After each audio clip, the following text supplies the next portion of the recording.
have to talk briefly about Married to Medicine. But before we get into it, y'all already know the drill. Don't forget to like, comment, and subscribe. And come on over here and kick it with your girl. So, child, down in the A, we know they on vacation in Jamaica. And Eugene is still mad about the situation with Heavenly and Toya. And he's really trying to press a conversation with Dr. Damon. And Dr. Damon is like, whatever. And King is like, well, why are we dissecting the stuff that the women should be talking about? So Curtis decides to ask the men if they would contribute to the Met Gala.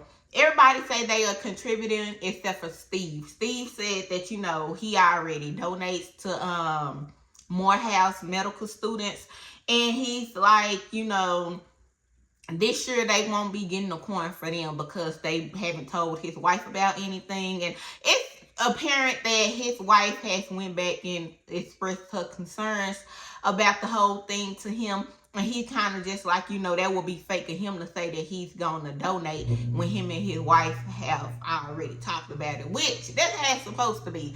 A lot of people, I keep seeing a lot of people saying, oh, Mimi must have been pillow talking, and baby, that's her husband. Baby, when you've been in a long-term relationship with somebody or you in a marriage, that's a person that you're going to talk to. Like, I don't care what nobody say. You're going to talk to. If somebody made you feel a certain type of way, or if you know, just how your day going or how you feel, you're going to talk about that to your spouse, especially if y'all have a good relationship. Like, come on now. I just feel like I'm not mad at Steve. Like, y'all in this been excluding me. Even Brandy said something about them excluding her, that they asking for money and that they didn't know anything about it. And so she's like, what are our money going to? Which I agree. Like, I'm not just supposed to be giving you some money, $5,000 at that, and I don't know where this going. And then, like, it's just like the nerve of Toya and Eugene to be on everybody next about donating and what they are contributing. And y'all ain't contributed shit in the last 2 years. Like, let's be clear. And everybody keeps saying, well, they contributed wine. They contribute wine because I believe, wasn't Toya like promoting that wine or something like that? But not even just that. They asked for money. If I ask you for a donation of a certain amount for a certain cause, do not come telling me that I got some liquor, I got some wine for you, because what if they're really benefiting? Yeah, the people here may or may not drink it, but that's not going to help us reach our goal. Quiet asked the ladies who think their relationship is perfect. And of course, Dr. Heavenly raised her hand because y'all know Heavenly going to play all damn day. So basically, Quiet kind of explains to the ladies, they're asking her like about her relationship. And she's saying that she's not pressed to be a wife right now, that King basically proposed to her. Well, I don't know if he proposed, but he basically said they could go to the courthouse and get married right now. And she was like, no, you know. Which, if that's how he asked, that's kind of like, well, damn, you want to get married? Then let's just go to the courthouse. Like, no, motherfucker, you're going to have to put more effort into that. I just feel like after hearing her response and just listening to what she said, what him and her was saying at the end, like, I really just want a baby. I think she liked King. She see King as, you know, he's not ugly.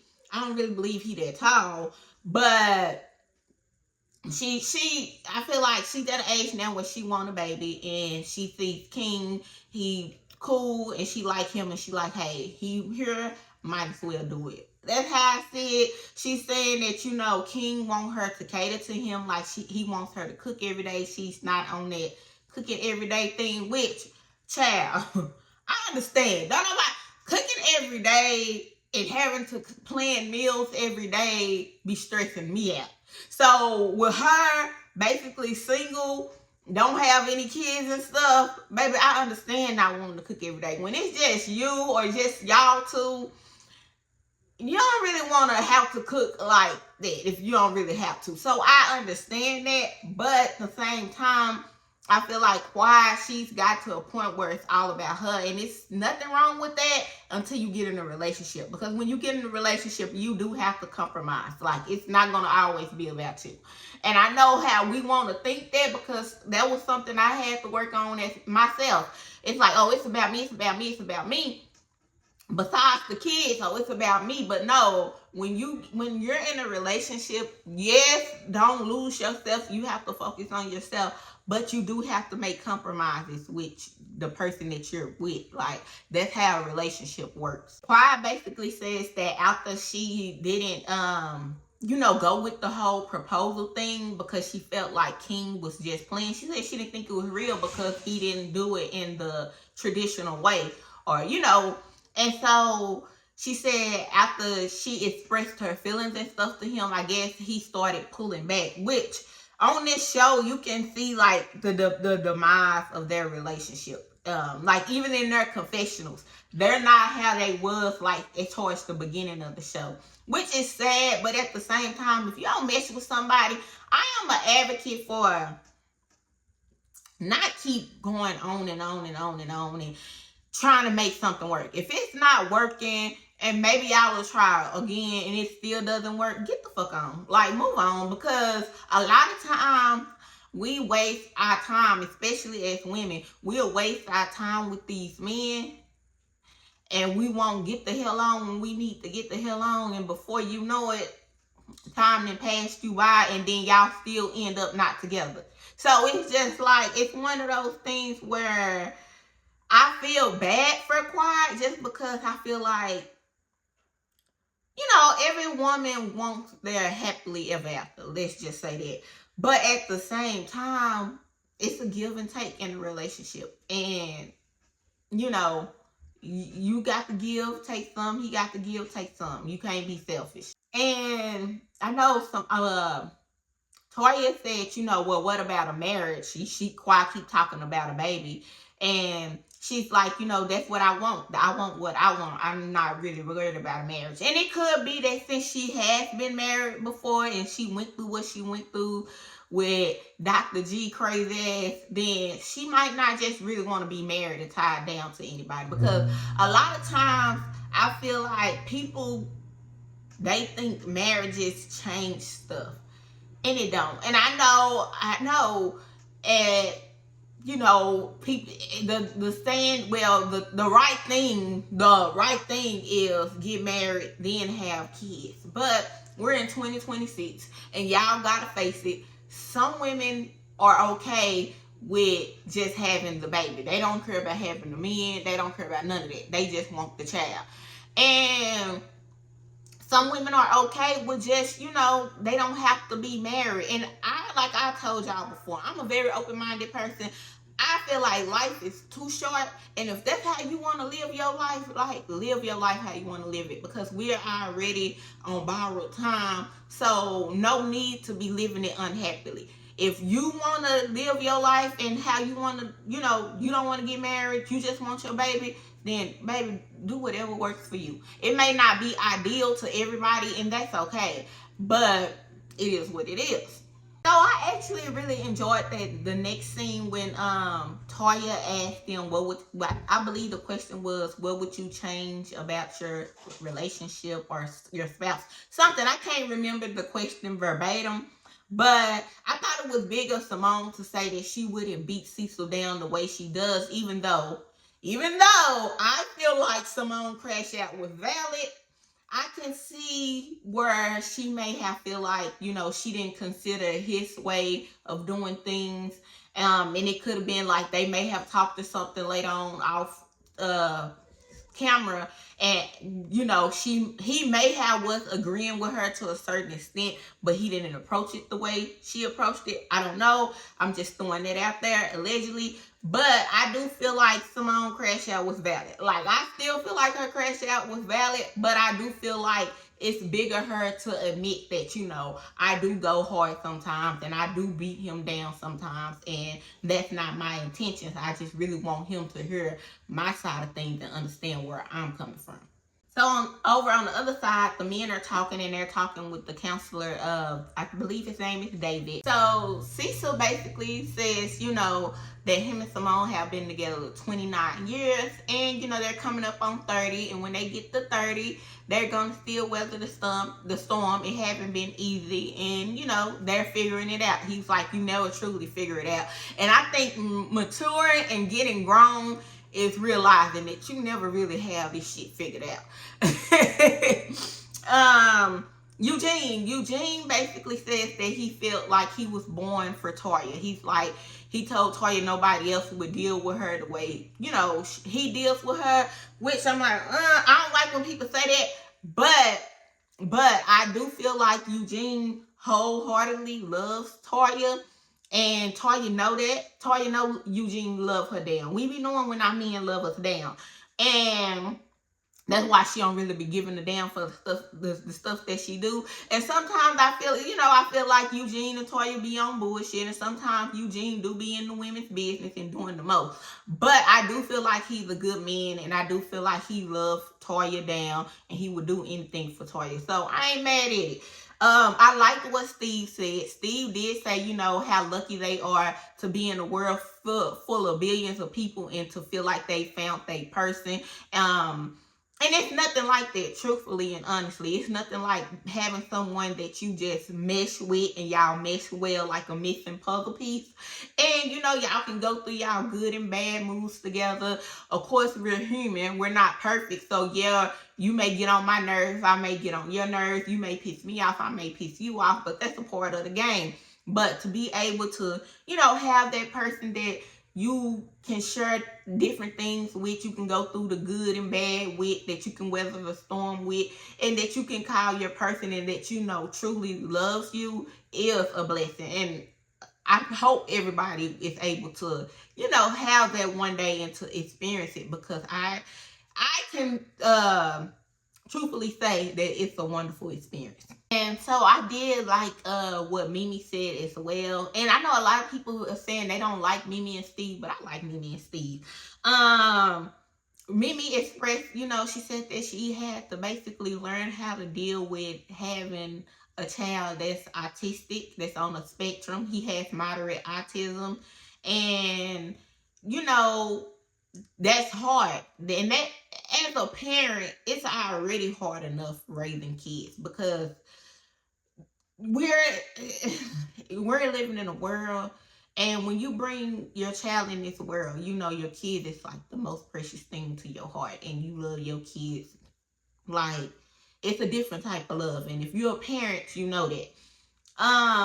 But it's already hard just having a kid that doesn't have extra issues, that doesn't have any, anything medically wrong. And then you have a child and they need that little extra help and stuff, and they have special needs, and that adds another layer. And I actually felt and sympathized with Mimi, because I, have people in my family that has autism. Granted, the person that has autism in my family is high functioning, but still, I know that it could be hard, and it's a challenge. And to know that, some stuff he may not fully understand. And like she said, she don't want people to mistreat him. That's one thing. But then with him being a young black male, a little black boy, we know how it is, y'all. It's a fly or something. But we know how it is, we know how our kids are treated differently. So that adds another barrier, because if he's somewhere and she's not with him, or Steve is not with him, and he doesn't understand something and somebody else see it and take it as something else, not, realizing that he has special needs and they do something to him, I understand, like, that's a hard pill to swallow. So I just feel like grieving over not having a normal child is a different type of pain. You get what I'm saying? So I sympathize with them on that. And I felt like that was very real of Mimi and very vulnerable of her to actually admit that. Because some people don't want to admit that, And it comes with a different set of challenges. And so, like I said, I respect her for admitting that. And I do, like she said, she needs Steve to tell her that she's doing good, because that's something that helps her keep going.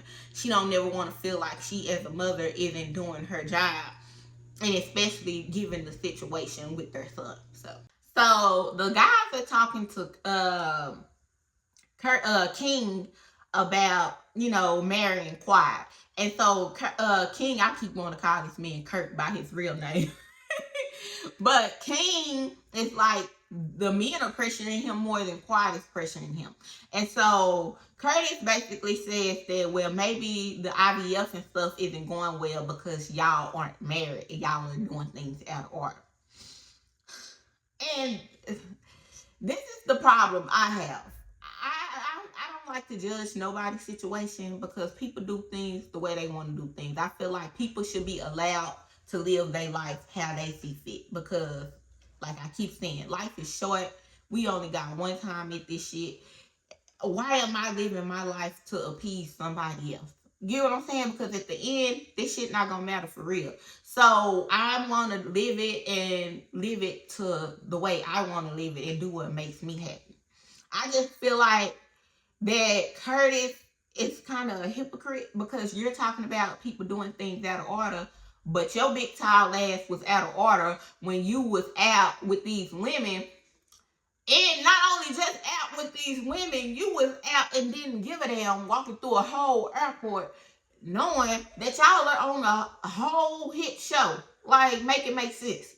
So, and it's like, I'm not that person that say, oh, because you've done something that you can't tell nobody else something. I'm not that person, but at the same damn time, you can't judge somebody off of the way they sin differently. Yeah, it was a different sin, but you still done it. You was still stepping outside of your marriage. So what is the difference of them trying to have a baby outside of the marriage? Ain't no sin bigger than the other. I know a lot of y'all may have to argue that and say this and say that, but at the same time, I just feel like, let people do what they want to do. That's how I feel. Like, I agree with Dr. Damon, and it's like everybody know what's right for everybody else, but don't know what's right for themselves. And granted, maybe Curtis has repented. I don't know, for what he did to Dr. Jackie. But child, at the end of the day, who made you to tell somebody what they should and shouldn't be doing when you not even doing what you need to be doing? Let's be clear. I feel like maybe Curtis would have landed more if he would have brought his situation into it. Because let's be clear, I'm not saying a person who have messed up can't give you game, because they very well can.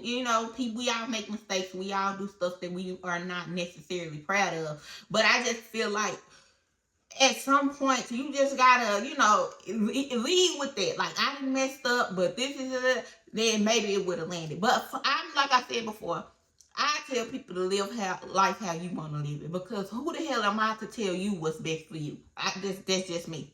That's just me. You're not my child. You did not come out of me. I can't tell you nothing for real. Like, if we keeping it a buck here. You know what I'm saying? So the ladies are talking to Quiet, and Quiet is basically trying to defend her stance. That's what it seemed like to me. And like I said, I feel like they were already broken up or on the verge of breaking up, and that's why Quiet is feeling so strongly in her emotions. Heavenly basically said that Quiet was giving King too much of her time, too much of her coop, too much money. Like, I'm like, hold on, not money now. But she's giving King too much. If it's not gonna work, then move on. She was like, because if you're worried about him disappointing you, if you've been in a long-term relationship, he's going to disappoint you. That's just what it is.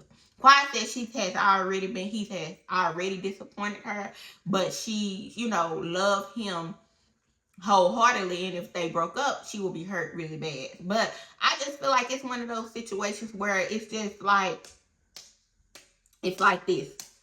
We work sometimes, then we don't. We work sometimes, then we don't. And it's just like, me personally, it's only so much you can do. It's only so much. And it might just been maybe the IVF didn't work just because this wasn't the person for you. You know what I'm saying? Because a lot of times women don't see this, and I'm not just gonna say women, I say people, period. But we have those flags and they be red and they be there and they be dangling, but we want something so bad and we don't stop until we dig a deeper and deeper and deeper hole. And our man above, God above, will be giving us flag after flag. Don't every time it don't go right, every time we breaking up, getting back together, it's always something. And what we keep doing, oh, we gonna make it work. I love him, I love her, we gonna make it work. And we just keep going and keep digging until we get ourselves into something that truly breaks us, because we couldn't stop the first time. The first time, okay. The second time, you pushing it. The third, fourth, fifth, sixth, it's like you ain't trying to see, and he giving you flag after flag, and he's giving you sign after sign and showing you. But we, as the humans that we are, and trying to do things for our benefit, and because that's what we want, we keep digging and digging and digging and digging, and then we finally get what we think we want, and then we go through hell just to keep it, or while we're in it. So it's just one of those things. I feel like that's where heavenly is coming from. It's like, if you know, if it ain't that, then basically move on. So the fellas wrap up their session with the guy David, and so they start talking, and then Eugene, I guess he started saying something to Dr. Damon, which I felt like this part had to be edited or something for Dr. Damon to say, don't say anything about my son, because I'm like, where did they come from? Like, I know Toya has said certain stuff, but where did they come from in this setting? Because it was nothing that was said about his son. But we know this is a heavily edited show, so it is possible that something could have been edited out. I don't know. But the way Dr. Eugene retreated and was like, I would never say nothing about your son. So I don't know. I don't know. But they did kind of, you know, make up, shake hands or whatever. But Damon just said that, you know, he doesn't get into it. Eugene is expressing his feelings about how he didn't like how Heavenly was coming at Toya, and that's why he had to give himself a timeout and stuff. Which I feel like, okay, that's big of Eugene to kind of just tell him what it is. But at the same time, my thing with Eugene is Toya do the same shit that Heavenly do. And y'all diehard Toya fans, I don't want to hear it. Toya do the same shit that Heavenly do. Both of them can be very mean and nasty. Both of them say whatever the hell that's on their mind. Both of them be starting shit. And a lot of times, Heavenly reacts to a lot of stuff. But both of them do shit. It's the moral of the story. But I don't see Dr. Eugene hold Toya accountable. Toya talk crazy to every damn body, including his ass. And my thing is, with him, that's your wife. If you cool with it, hey, baby, do you. But at the same time, you want to hold everybody accountable for talking crazy to Toya.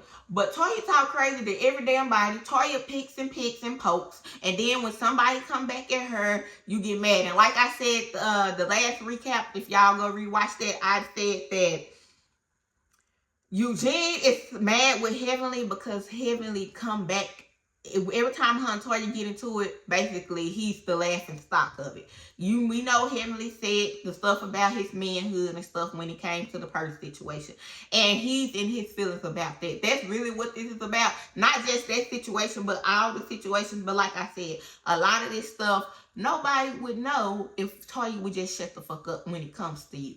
But I just feel like trying to make a man have Damon to hold his wife accountable, get the fuck out of here. And I'm glad Damon don't buy into it, because who the fuck are you to tell me to hold my goddamn wife accountable when you don't even hold yours accountable? That's number one. And I'm not just to check my wife for your satisfaction. If I feel like she acting a fool, I might tell her off camera when it's just me and her. But it's never going to be nothing for your satisfaction. Like, I don't even rock like that.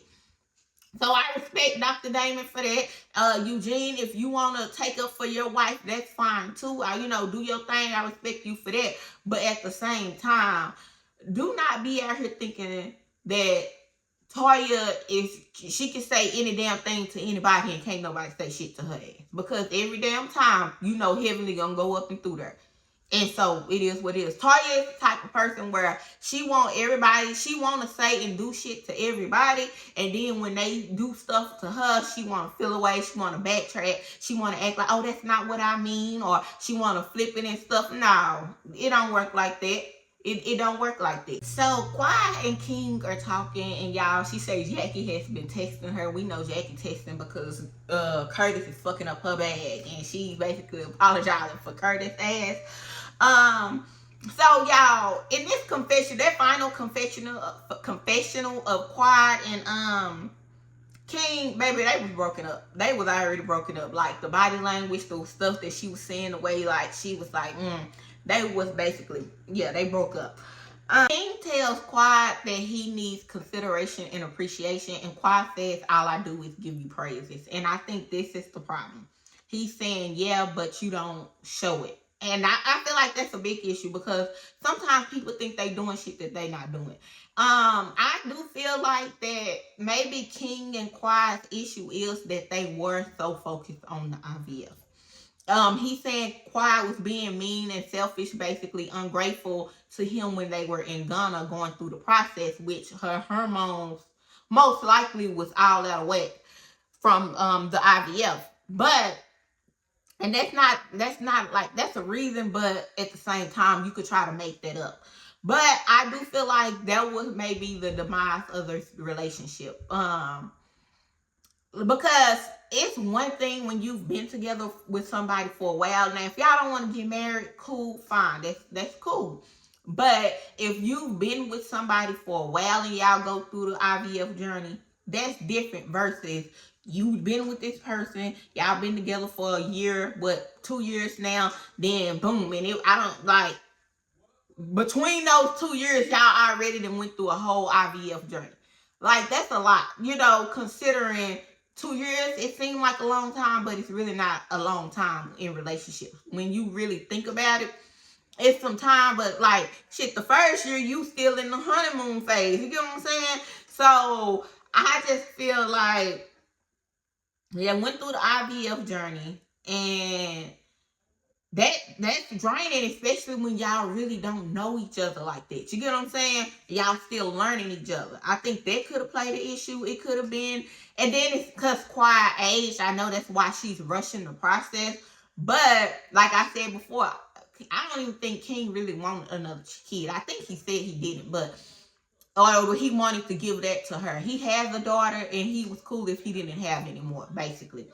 I just don't think they are both really listening to what each other is saying. And it's just one of those situations where they might not just be compatible for real like that. And it's okay.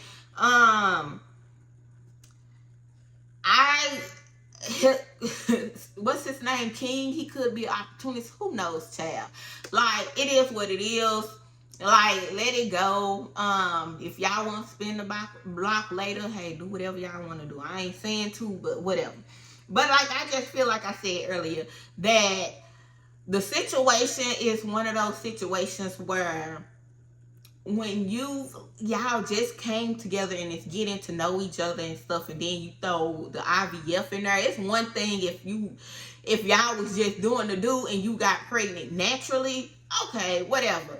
But I feel like when you throw a whole IVF journey in there, and then not only just the IVF journey, you're taking this journey and you're going to Ghana, and that's a lot. Your feminist show, you're going to Ghana, you're going to Dr. Jackie, you're trying to do this, you're trying to do that, and it's like you forget what are we doing. I feel like that's the problem. I feel like they both checked out, they both clashed, and I just feel like Quiet was being a little selfish to the point where I don't think she was really hearing what he was saying, but I don't think he was necessarily hearing what she was saying. But they both have valid reasons, if that makes sense.